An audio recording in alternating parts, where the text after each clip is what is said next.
Houston Real Estate Radio with Shannon Register on the 950.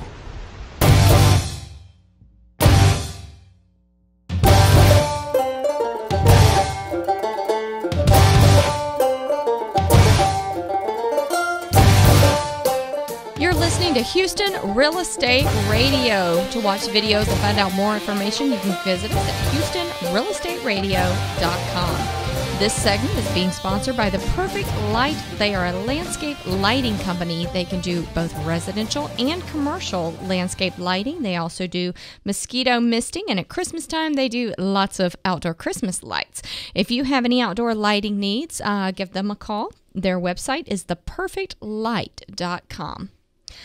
All right, if you haven't called in for your free buyer's guide, give us a call, 281-882-8088. Those buyer's guides are going fast. When you call in, leave your name and your real estate question and your address. We won't put your address on the air, but we will send you the book, 281-882-8088.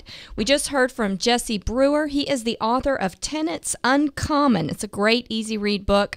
It really helps you to know whether you want to be a landlord or not. In the back of the book, he's got some great information, and James and I are going to go over our top 10 list that come from the very back of the book. It is the top 10 list of guerrilla self-defense secret strategies you won't learn anywhere else. These are unconventional landlording tactics. Right, and there's actually more than 10, but these are the 10 that you and I think are the top 10. Absolutely. All right, give us the first one, James. Number 1, always store your tenant's bank account information. This may come in handy if you need to garnish their wages, if you should have to get a judgment against them in court. And this is something I don't do. I think that's actually a good idea. I may have to start doing that in the future. Because you are a landlord, aren't you? That's right. Okay. That's right. All right, number 2, collect email addresses too. And get your tenants to become your friends on Facebook or Twitter. I like that social media. You're just being neighborly. People post almost anything out there, and it's a good way to see what's going on with those tenants. Keep some tabs on them. In the event that they move, you'll also want to track them down, and this is an excellent tool to do that. Right. I heard one of my colleagues say that he noticed on his tenant's Facebook page that they had pets in the house when they didn't have pets on the lease. Uh-oh. So, the Facebook can be a very revealing thing.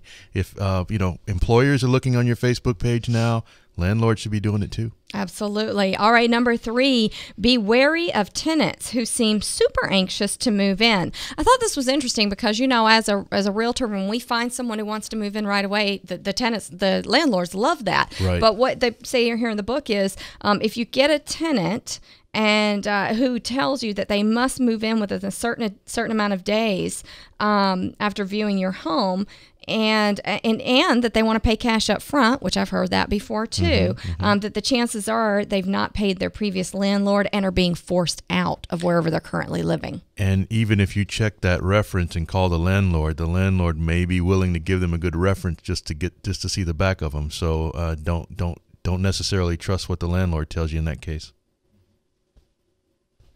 Number 4, be suspicious also of tenants who pay for several months' rent up front with cash.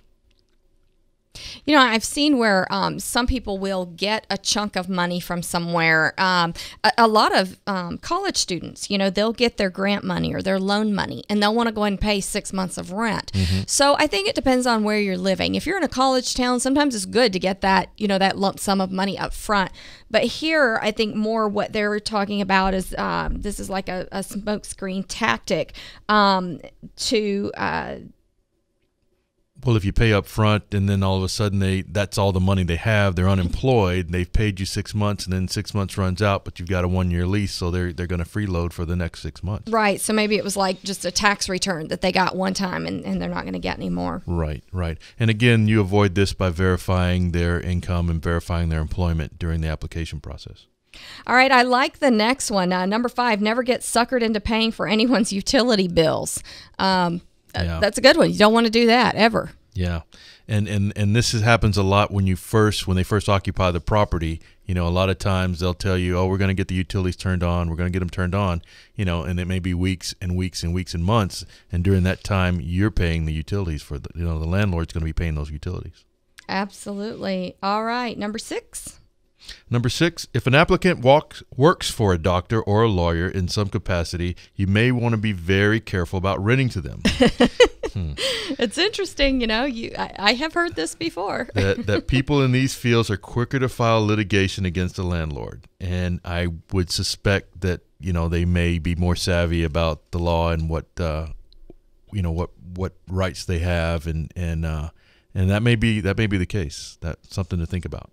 All right, number 7, when you move a new tenant into a property, give them 11 self-addressed stamped envelopes for monthly rental payments. I think that's an excellent idea. That way they never have the excuse that, oh, I've got to wait till I get to the post office and get a stamp. Right. Or, I didn't know the address. I put the wrong address on it. Mm-hmm. And, I've had that happen. I've also had landlords that will give their bank account information to the tenant and say, you go right down to the bank on the first and deposit it straight into my account. Oh, I like that. I'll look in the account and see that it's there, and then once I see that it's there, your rent's considered So paid. give them 11 deposit slips. Yeah, you can do that. All right, number 8, never, under any circumstances, allow tenants to make payments on a security deposit. If they can't afford that security deposit, James, chances are they just can't afford the rent. That's right, and that's the reason it's the security deposit's like earnest money on buying a house. It's letting me know that you're creditworthy, and if you don't have that much saved, then you're probably going to be a problem renter later on. Mm-hmm. Okay, when it comes time to raise the rent, there's 2 strategies for raising the rent that he has here, and they're both really interesting. One of them is to raise it in odd numbers instead of an even amount. I never thought about this before. I've actually heard that one before, and it seems like people are more, they think that it's more, that you've actually calculated down to the penny if you use an odd number instead of arbitrarily just raising it $5, $10, whatever. But at the end of the day, if it's market rent, there's not going to be any objection whether it's $10,000.96 or whatever. Nobody's going to object if it's within market rate. The other one that he had, and this is our number 10, is raising the rent during November or December if you had to do a rent increase, because this is the least likely time of the year that anybody would want to move. What do you think about that? I think that's true. I think that's probably more true up north than it is here in Texas. Mm-hmm. Up north, when it's snowy and nasty outside, it is really hard to move. Down here in Texas, it's not such an impact. I can see where people would rather move in the springtime, of course, but we don't have the snow and all to contend with. Well, that's true, but you've got the holidays, Christmas, That's Thanksgiving. true. People aren't going to want to pack up and move in the middle of that. The school year is only half over if they've got kids in school. True. So that's actually a strategy that might be good.